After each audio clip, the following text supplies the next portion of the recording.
இன்னைக்கு நாங்க பார்க்க போறது மூன்றாவது எஸ்ஐ கேள்வி எப்படி செய்யறது அப்படின்னு தான். மூன்றாவது எஸ்ஐ கேள்வி எக்ஸெல பேஸ் பண்ணியிருக்கு. நாங்க 43வது கேள்விக்குள்ள போகலாம். முதல்ல அவங்க சொல்லியிருக்க விஷயம் என்ன அப்படின்னு சொன்னா, இந்த எக்ஸெல் தாளை டவுன்லோட் பண்ண சொல்லியிருக்காங்க. நாங்க இந்த ரெட் கலர் லிங்கை கிளிக் பண்றதன் மூலமா அதை வந்து நாங்க டவுன்லோட் பண்ணிக்கொள்ள முடியும். இப்போ நாங்க அதை கிளிக் பண்ணலாம். இந்த இடத்துல டவுன்லோட் ஆகியிருக்கு இப்போ இந்த எக்ஸெல் தாள். அது இல்லாம அவங்க எங்களுக்கு அதை எடுக்க முடியல அப்படின்னு சொன்னா ஃபைல் எக்ஸ்ப்ளோரர் அப்படின்ற ஃபோல்டருக்குள்ள போக சொல்லியிருக்காங்க. நான் அந்த மெத்தட்டை உங்களுக்கு சொல்லி காட்டுறேன். என்ன செய்ய போறீங்கன்னா, இங்க ஃபைல் எக்ஸ்ப்ளோரர் அப்படின்னு டைப் பண்ணீங்கன்னா மேலவே வரும். அதை நீங்க கிளிக் பண்ணுங்க. கிளிக் பண்ணிட்டு பாருங்க.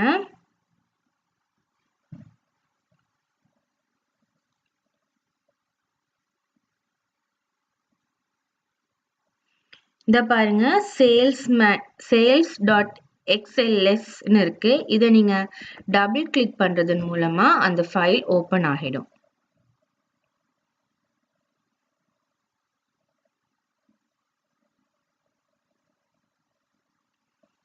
இதுதான் அந்த ஃபைல், அவங்க சொன்ன ஃபைல். இப்ப நாங்க ஒவ்வொரு கேள்வியா வாசிச்சு அதை நாங்க இப்ப செய்யலாம். இப்ப அதுல ரெண்டாவதா என்ன சொல்லிருக்காங்கன்னா,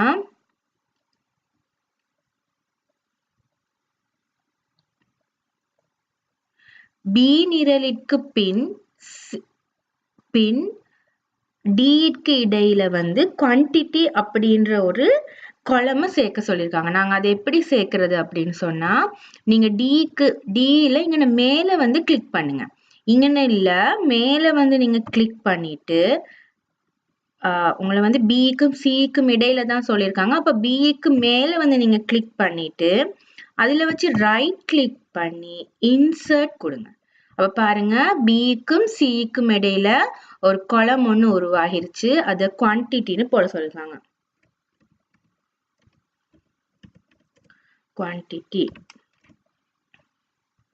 அடுத்து இங்க வேல்யூ கொடுத்திருக்காங்க 200 50 50 100. ஆனா இது எல்லாம் இலக்கங்கள். குவான்டிட்டினா எவ்வளவு, எத்தனை நாங்க பென்சில் வாங்கியிருக்கோம், எத்தனை நாங்க பென் வாங்கியிருக்கோன்றதான் அர்த்தம். அப்ப இப்படி தசமதானத்துல வர இயலாது. நீங்க அதை என்ன செய்யணும்னா, இதை செலக்ட் பண்ணி ரைட் கிளிக் பண்ணி ஃபார்மேட் செல்ஸுக்குள்ள போய்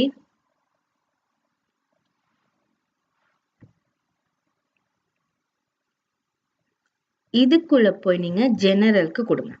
கொடுத்துட்டு ஓகே கொடுத்தீங்கன்னா பாருங்க, இது வந்து அந்த தசமங்கள் இல்லாம ஆகிடும். அடுத்து என்ன சொல்லியிருக்காங்க அப்படின்னு நாங்க பார்க்கலாம்.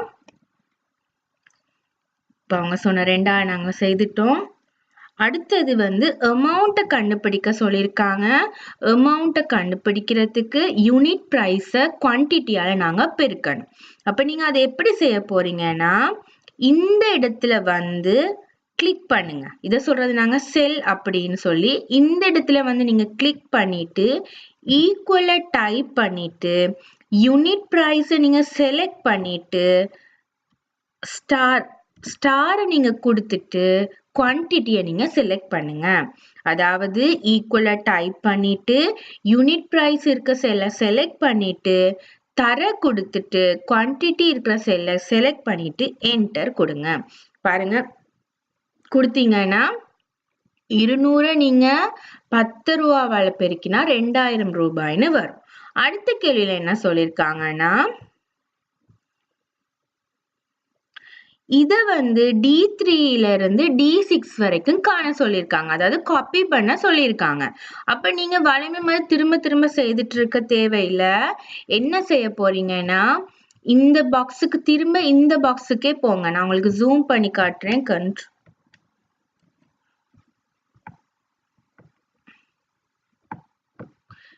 பாருங்க, இந்த இடத்துக்கு போங்க.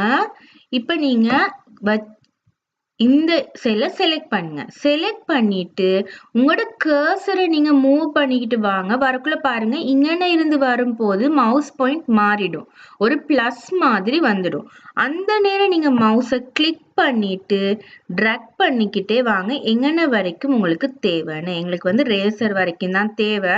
இங்கன வரைக்கும் ட்ராப் பண்ணிக்கிட்டு, அதாவது இழுத்துட்டு வந்துட்டு அந்த கிளிக் பாயிண்ட்டை எடுத்தீங்கன்னா எல்லா இடத்துக்குமான என்ன வந்துடும், அப்படி உங்களோட டிஸ்கவுண்ட் வந்துடும், அதாவது அமௌண்ட் வந்துடும். அடுத்து உங்களுக்கு என்ன சொல்லியிருக்காங்கன்னு நாங்க பார்க்கலாம்.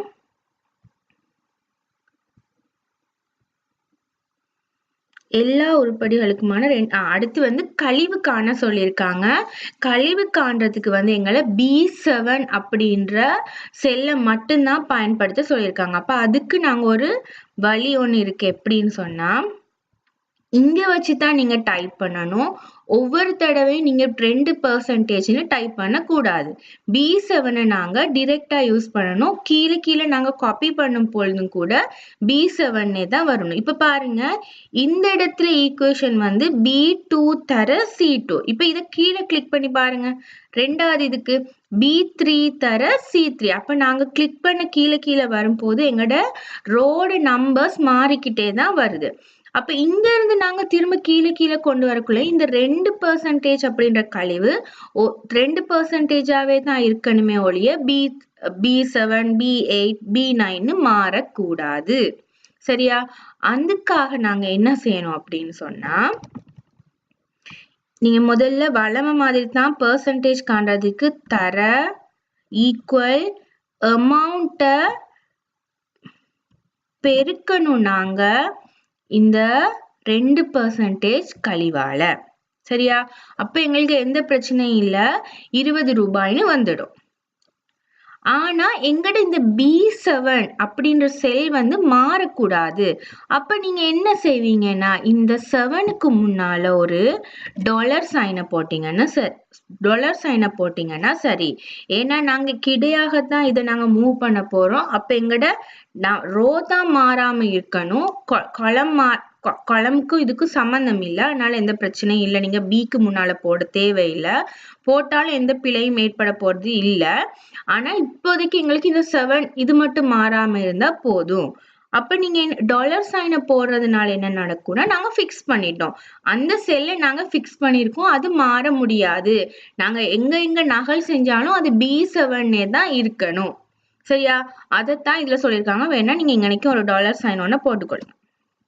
போட்டுட்டு என்டர் பண்ணுங்க. பாருங்க, இங்கன 40 ரூபான்னு வந்துருச்சு. அப்ப நாங்க 2000 தர 0.00ன்னு 0.02ன்னு பெருக்கினீங்கன்னா 40 ரூபாய் வரும். இதையும் நீங்க உங்களுக்கு காப்பி பண்ண சொல்லியிருக்காங்க. அப்ப நான் இந்த பிளஸ் இங்கன வருது, அதை நான் கிளிக் பண்ணி டிராப் பண்ணிட்டேன். சரியா? இப்ப பாருங்க, ஒவ்வொரு இடத்துலயும் நான் போடக்குள்ள இந்த D3, D4, D5ன்னு தான் மாறுதே ஒழிய இந்த $7 அப்படின்றது மாறல. இதைத்தான் அவங்க அங்கன சொல்லியிருக்காங்க. சரியா? அடுத்த கேள்வி என்னன்னு பார்க்கலாம். அடுத்து வந்து எங்களை டோட்டல காண சொல்லியிருக்காங்க.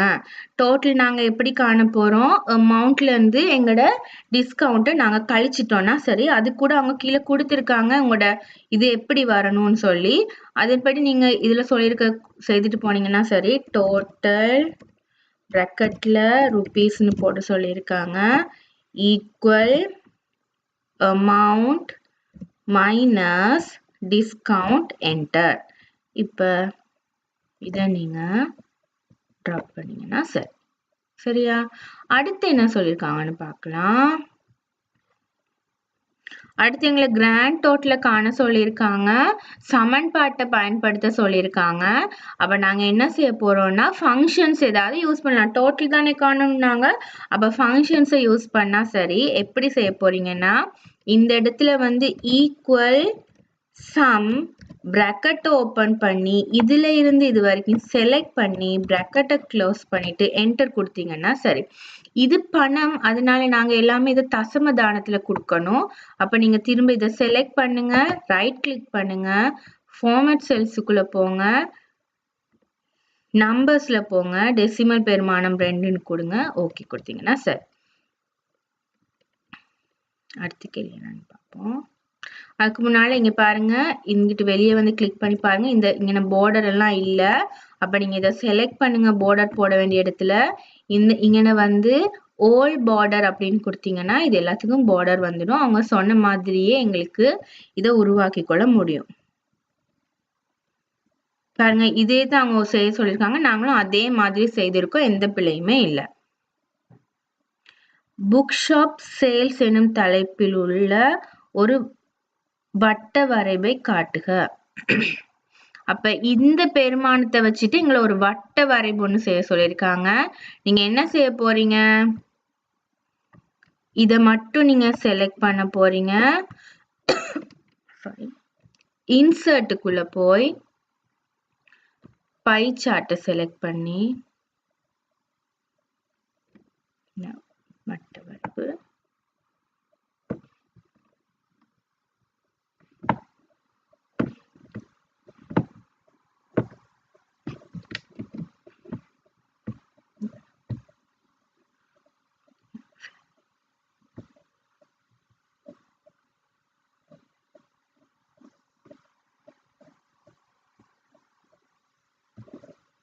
இதுக்குள்ள போய் நீங்க இது என்னென்னலாம் கொடுக்க முடியும். இந்த 1 2 3 நம்பர் என்னன்னு கொடுக்கலாம். எங்களை சார்ட் டைப் கொடுக்க சொல்லியிருக்காங்க. புக் ஷாப் சேல்ஸ் அப்படி. சாரி,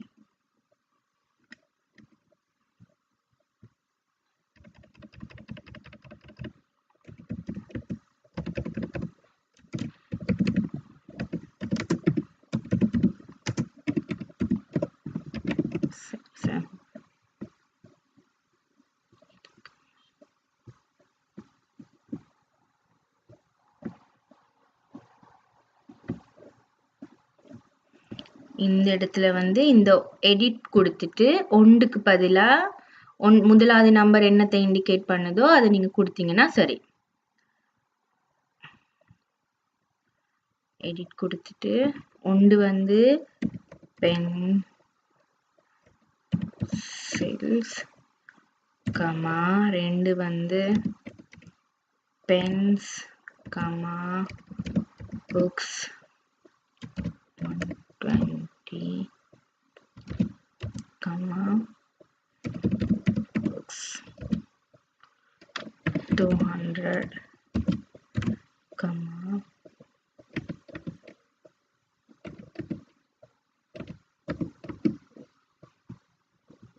பாருங்க, இந்த இடத்துல அது மாறிடும். அதை நான் திரும்ப செய்ய வேண்டி வந்துருச்சு. எடிட் கொடுத்துட்டு ஒன்று வந்து பென்சில்ஸ், 2 வந்து பென்ஸ், 3 வந்து books 120 comma books 200 comma races. Okay, இங்க பாருங்க, இப்ப அவங்க சொன்ன மாதிரியே இதெல்லாம் நாங்க செய்துட்டோம். இதை நீங்க என்ன செய்ய போறீங்க? File, save as. நாங்க ஏற்கனவே டாக்குமெண்ட்ஸுக்குள்ள ஜிட் அப்படின்ற ஒரு ஃபோல்டர் ஒன்று ஓபன் பண்ணியிருக்கோம். அதுக்குள்ள இந்த நேமை மட்டும் நீங்க மாத்துங்க. nic_no.xls சேவ் பண்ணுங்க. அப்புறம் க்ளோஸ் பண்ணிட்டு உங்களோட இதுக்குள்ள வந்து இதை நீங்க என்ன செய்ய போறீங்க? அப்லோட் பண்ண போறீங்க. 43வது கேள்வி. add ஃபைலுக்குள்ள போவீங்க.